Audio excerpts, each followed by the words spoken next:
10 years ago, there certainly wasn't a focus on farm breweries at the time.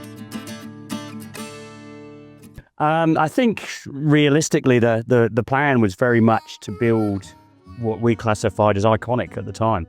There was lots and lots of conversations at the time around styles of beer. We were always looking to be a little bit different because we are a little bit different. So we wanted to do something different, upscale an old 1950s herringbone dairy into a brewery. Still creating something that's overall quite inclusive. We acquired a brewery from Fiji.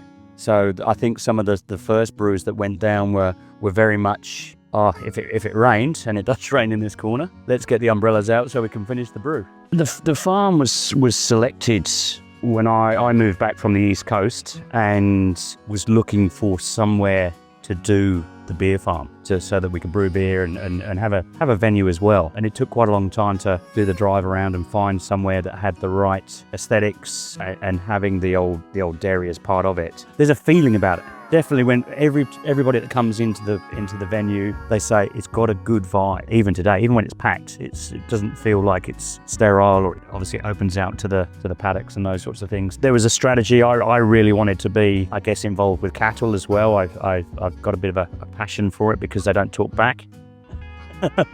Obviously, brewing, you understand there is waste streams. So there was spent grain, and a lot of the conversations that I'd had in previous breweries was, okay, well, what do we do with this product? So obviously to base a brewery on a farm, you can actually cater for feed for your animals, which in my mind is 101. It's simple. At the time, I think Aussie Bitter was about creating something Australian, and at that time as Western Australian as we could. It was challenging at the time to get the right ingredients from WA. The market hadn't come on, the industry hadn't come on. But I definitely think the statement from us to turn around and say we want to do an Australian beer, national beer, probably resonates with me still in terms of where we want the business to be, how far we can take this. Now we're at a size where we've got like great partnerships with the Fremantle Arts Centre, the Art Gallery of WA, Singapore Airlines, the Red Hill Auditorium. It seems like we're just going from strength to strength. The two beers that were the turning point for the brand, in my opinion. Firstly, IPL, which was, about 8 years ago now. It took out the trophy at the ABAs, and really the beer that put us on a map as a beer brand. In terms of like the effect and growth of our business, it's got to be Royal Haze for sure. It's still to this day, it's pretty much the beer that keeps us all in the job. We're making a recreation of the first beer that was ever brewed at Beerfarm, which is an Aussie Bitter. Why are we doing it? In celebration of the 10th birthday.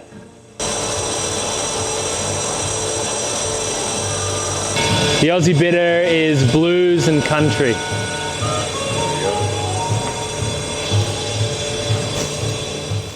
I remember the first time I came to Beerfarm, I came to Blazing Brews before I ever worked here in 2018.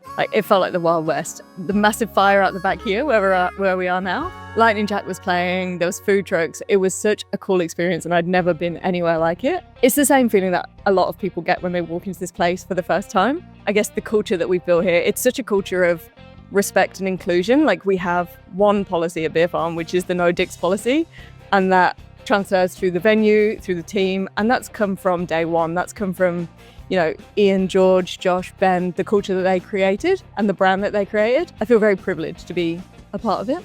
This is actually, it's fun. It's fun. It's a lot of people enjoying themselves because we're making beer, mate. We're making beer. Beer's fun. This is the first job where I've actually felt at home.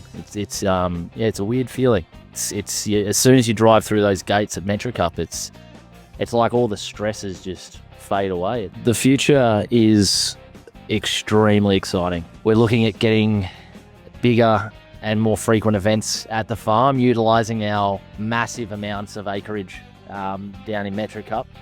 The rodeo first year back, it's the first one I've been a part of, and it was terrifying. It was huge. We were not ready for it. We didn't know how big it was going to be, but we smashed it, and I'm proud of it. And I'm proud that it just keeps getting better.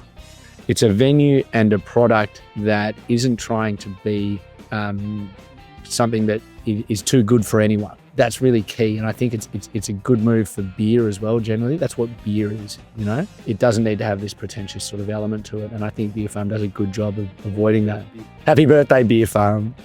I still get blown away today when I walk into a venue somewhere and they don't know who you are and you don't want them to know, and somebody stands at the bar and they have that conversation with the person behind the bar saying, can I have one of those?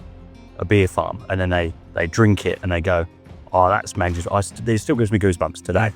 I'd like to think there's, in the next 10 years, a lot more maturity with our decision making and a lot more experience under our belt. But in the last 10, we've made plenty of mistakes.